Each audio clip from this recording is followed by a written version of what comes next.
Título: A aquisição e o controle do fogo, 1932-1931. Iniciaremos pela nota do editor inglês. A presente tradução inglesa com título alterado é uma versão modificada da publicada em 1950. Este artigo parece ter sido escrito no último mês de 1931. Jones, 1957. A correlação entre fogo e micção, que é o aspecto central deste estudo sobre o mito de Prometeu, há muito tempo era assunto familiar a Freud. Proporciona chave para a análise do primeiro sonho no caso clínico de Dora, 1905-1901, e reaparece mais uma vez na análise bem posterior do Homem dos Lobos. Em ambos esses casos, o tópico enurese está envolvido, e este se liga a uma linha principal do presente artigo, travessão, a estreita associação fisiológica e psicológica entre as duas funções do pênis. Esse aspecto também possui uma longa história que se encontra nos escritos anteriores de Freud, de vez que igualmente está comentado de forma explícita na análise de Dora.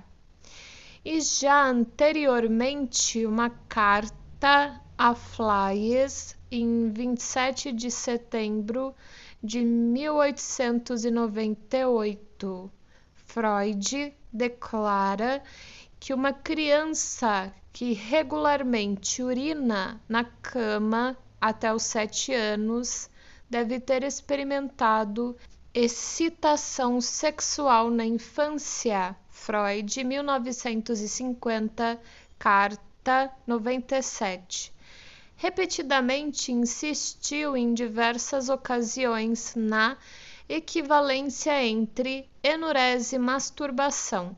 Assim, por exemplo, no caso Dora, no artigo sobre os ataques histéricos, no texto dos 3 ensaios e bem posteriormente em A Dissolução do Complexo de Édipo e no artigo sobre a diferença anatômica entre os sexos. Outra correlação referente ao erotismo uretral na área da formação do caráter não é mencionada neste artigo, embora apareça em uma nota de rodapé em O Mal-Estar na Civilização, 1930, de que este artigo é uma ampliação. A relação entre erotismo uretral e ambição foi assinalada explicitamente pela primeira vez em Caráter e Erotismo Anal, 1908b.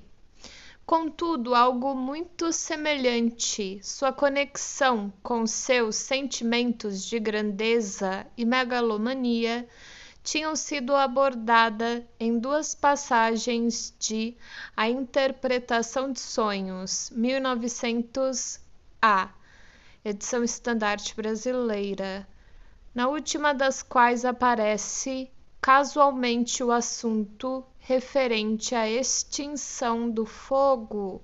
A conexão com a ambição foi o objeto de uma alusão feita de passagem, 1 ou 2 vezes posteriormente, e foi mencionada bem mais extensamente logo após o surgimento do presente artigo na Conferência 32 das Novas Conferências Introdutórias, 1933. Agora o texto: A aquisição e o controle do fogo. Em meu trabalho Mal-Estar na Civilização, 1930-A, em nota de rodapé mencionei, embora apenas de passagem, uma conjectura que se poderia formular com base em material psicanalítico a respeito da fundamental aquisição humana do controle sobre o fogo.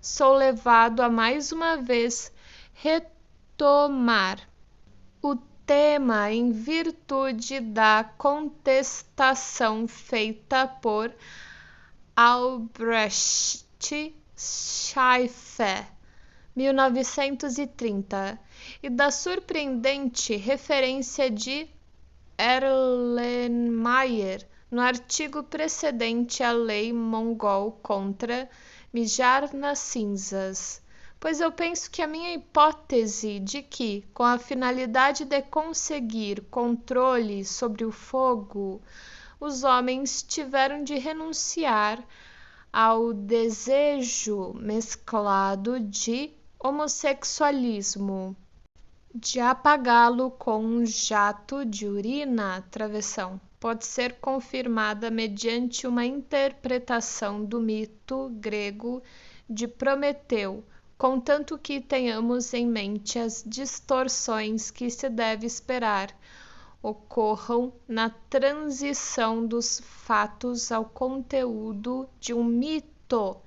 Essas distorções são da mesma espécie, não piores, que aquelas que reconhecemos diariamente, quando reconstruímos a partir dos sonhos dos pacientes as experiências de sua infância reprimidas, porém extremamente importantes.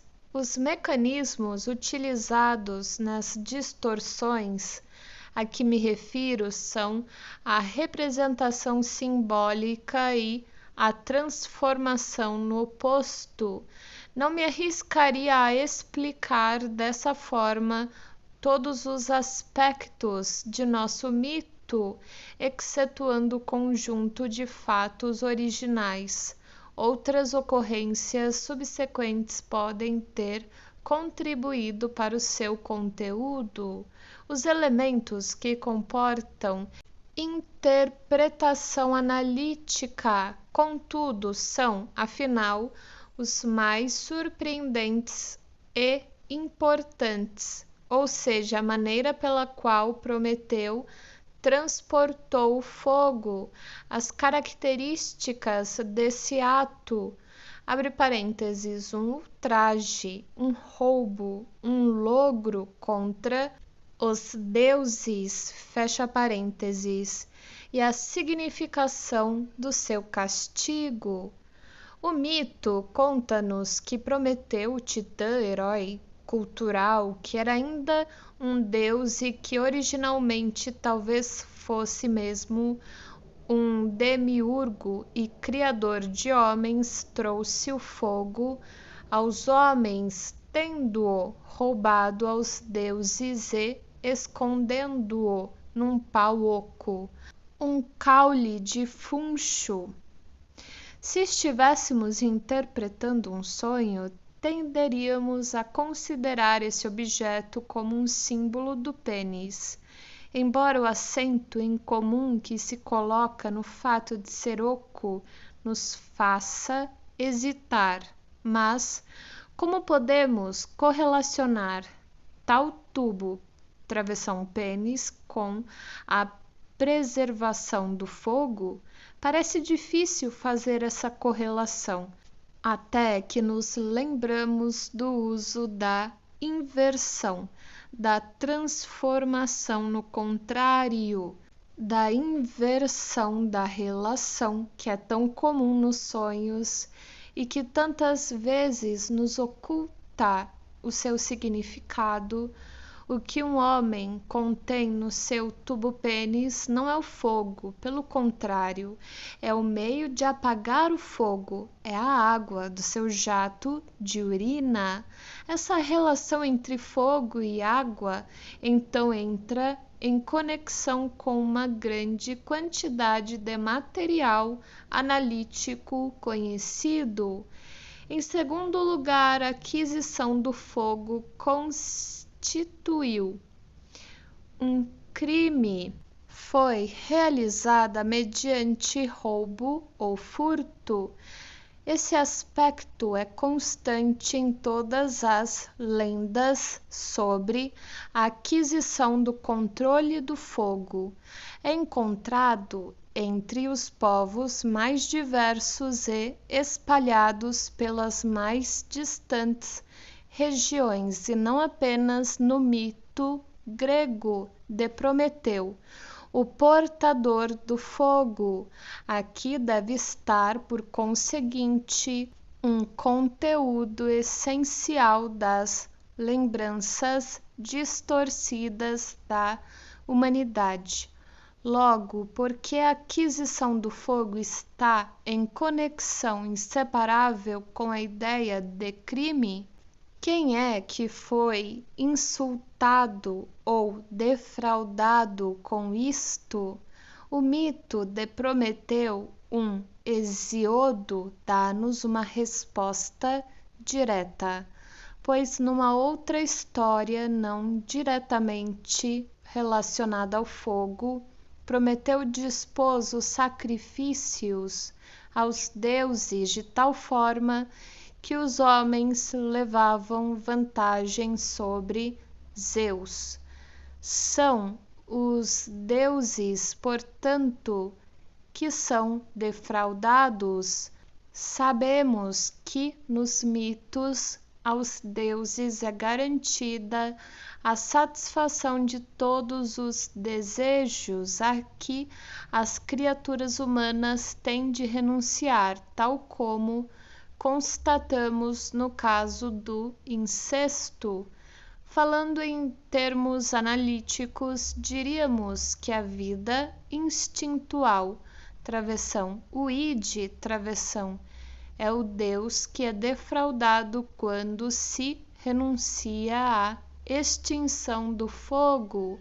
Na lenda, o desejo humano transforma-se em privilégio divino. No entanto, na lenda, a divindade não possui nada das características do superego. Ainda representa a vida soberana dos instintos. A transformação no oposto está mais radicalmente representada num terceiro aspecto da lenda, na punição do portador do fogo. Prometeu foi acorrentado a um rochedo, e todos os dias um abutre vinha comer-lhe uma parte do fígado. Também nas lendas referentes ao fogo, em outros povos entra em cena um pássaro que deve ter algo a ver com o assunto, mas por enquanto não tentarei uma interpretação. Por outro lado, sentimos-nos em chão firme quando se trata de explicar por que o fígado foi escolhido como o local do castigo. Em épocas primitivas, o fígado era considerado a sede de todas as paixões e desejos, daí uma punição como a de Prometeu ter sido a correta para um criminoso que se deixara arrastar pelo instinto que havia cometido uma ofensa sob a instigação de maus desejos. Contudo, justamente o oposto é o que se verifica com o portador do fogo. Ele renunciara a um instinto e tinha mostrado quão benéfica e, ao mesmo tempo, quão indispensável era essa renúncia para os propósitos da civilização. E porque a lenda haveria de retratar um efeito que era um benefício para a civilização como sendo um crime que merecia castigo, Ora, se malgrado todas as distorções transparece o fato de que a aquisição do controle do fogo pressupõe uma renúncia instintual, a lenda, pelo menos, não mantém em segredo o ressentimento que o herói cultural não deixaria de suscitar nos homens movidos pelos instintos, e isto está de acordo com o que sabemos e esperamos. Sabemos que a exigência de renunciar ao instinto e a coerção dessa exigência despertam hostilidade e agressividade que só se transformam em sentimento de culpa em uma fase posterior do desenvolvimento psíquico. A obscuridade da lenda de Prometeu, bem como a de outros mitos do fogo, aumenta com o fato de que o homem primitivo estava fadado a considerar o fogo como algo análogo à paixão do amor, travessão, ou, conforme diríamos nós, um símbolo da libido. O calor que se irradia do fogo evoca a mesma sensação que acompanha um estado de excitação sexual, e a forma e os movimentos de uma chama sugerem um falo em atividade. Não pode haver dúvida a respeito da significação mitológica da chama como um falo. Temos mais uma prova disto na lenda que refere à origem de Sérvio Túlio, o rei romano. Quando falamos do fogo devorador do homem ou das chamas que lambem, comparando assim o fogo a uma língua, não nos distanciamos do modo de pensar de nossos ancestrais primitivos. Uma das suposições que baseamos nossa descrição do mito da aquisição do fogo foi, com efeito, a de que o homem primitivo tentou apagar o fogo com sua própria água, e isto teve o significado de uma luta prazerosa com um outro falo. Provavelmente, através dessa analogia de símbolos, outros elementos de natureza puramente imaginativa se incorporaram ao mito e se mesclaram a seus elementos históricos.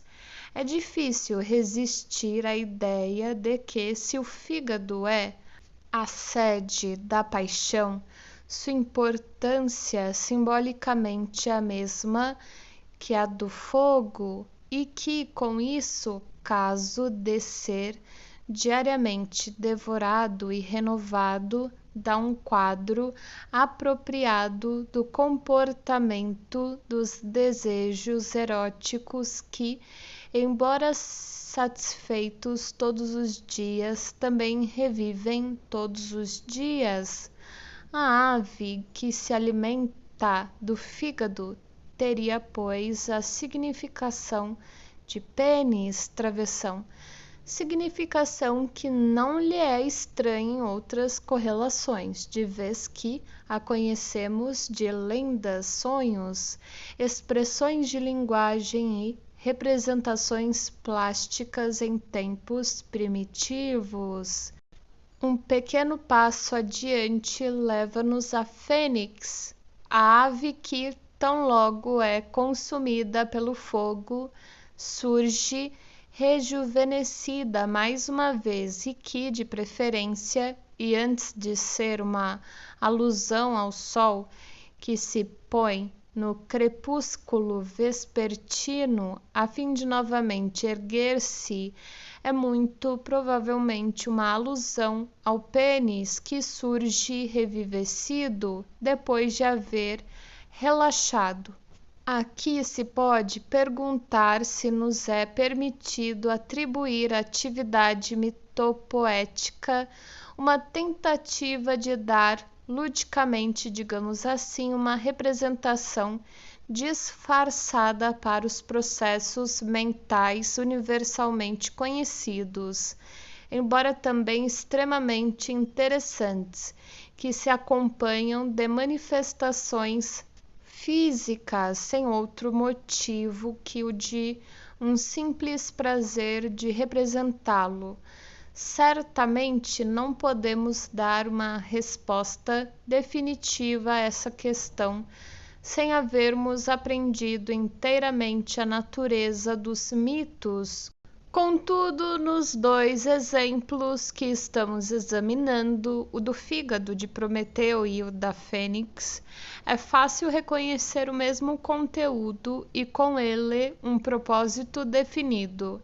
Cada um deles descreve o revivecimento de desejos libidinais, depois de estes terem sido extintos pela saciedade, ou seja, cada um deles se refere à indestrutibilidade desses desejos, e essa ênfase é particularmente apropriada como consolo, ali onde o cerne histórico do mito aborda a derrota da vida instintual com uma renúncia ao instinto que se tornou necessária.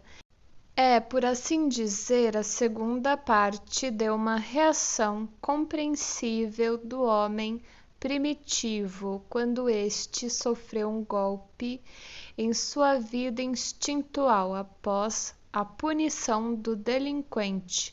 Vem a garantia de que, enfim, no fundo, ele não causou nenhum prejuízo. Uma inversão ao oposto é inesperadamente encontrada num outro mito que aparentemente tem pouca relação com o mito do fogo, a Hidra de Lerna, em suas inúmeras cabeças de serpente oscilantes, travessão, uma das quais imortal travessão era, conforme nos diz seu nome, um dragão das águas. Hércules, o herói cultural, lutou com a Hidra, decepando-lhe as cabeças. Estas, porém, sempre cresciam novamente, e só venceu ao monstro depois de ele ter queimado a fogo a sua cabeça imortal. Um dragão aquático vencido pelo fogo, isto, por certo, não faz sentido, mas, como sucede em tantos sonhos, o sentido vem à tona se invertermos o conteúdo manifesto. Nesse caso, a Hidra é uma fogueira e as cabeças de serpente com seus movimentos sinuosos são as chamas, e estas, como prova de sua natureza libidinal, também aqui mostram, tal como o fígado de Prometeu, o fenômeno do crescimento renovado, do ressurgimento após tentada sua destruição. Hércules, portanto, extingue essa fogueira com água. A cabeça imortal, sem dúvida, é o próprio falo, e sua destruição significa a castração. Hércules, todavia, também foi o libertador de Prometeu e matou a ave que devorava seu fígado. Não suspeitaríamos de uma correlação mais profunda entre os dois mitos? É como se o feito de um herói fosse compensado pelo feito do outro. Prometeu, assim como a lei mongol havia proibido a extinção do fogo, Hércules permitiu-a no caso em que a fogueira ameaçou provocar um desastre. O segundo mito parece corresponder à reação de uma época posterior da civilização aos eventos da aquisição do poder sobre o fogo. Parece que essa linha de abordagem nos possibilita uma maior penetração nos mistérios do mito, mas reconhecidamente essa certeza nos acompanharia por pouco tempo. Na antítese entre fogo e água que domina toda a área desses mitos, pode ser demonstrado ainda um terceiro fator, além do fator histórico e do fator da fantasia simbólica. Esse terceiro fator é um fato fisiológico que o poeta Heine descreve nos seguintes versos: Was den Menschen zum Zeichen, damit schafft seinesgleichen. O órgão sexual masculino tem duas funções, e existem pessoas para as quais essa duplicidade constitui motivo de desagrado. Serve para o esvaziamento da bexiga e realiza o ato de amor que satisfaz o desejo da libido genital. A criança ainda acredita que pode unir as duas funções. Segundo uma teoria infantil, as crianças são feitas quando o homem urina dentro do corpo da mulher. Entretanto, o adulto sabe que na realidade esses atos são mutuamente inconciliáveis. Travessão. Como são incompatíveis o fogo e a água, quando o pênis se encontra no estado de excitação que o levou a ser comparado a um pássaro, e enquanto estão sendo experimentadas sensações que sugerem o calor do fogo, a micção é impossível, e ao contrário, quando o órgão está servindo para eliminar urina, a água do corpo. Todas as suas conexões com a função genital parecem ter se extinguido. A antítese entre as duas funções poderia levar-nos a dizer que o homem apaga o seu próprio fogo com sua própria água, e o homem primitivo, que tinha de compreender o mundo externo com a ajuda de suas próprias sensações e estados corporais, certamente não teria deixado de perceber e utilizar as analogias que lhe foram mostradas mediante o comportamento do fogo.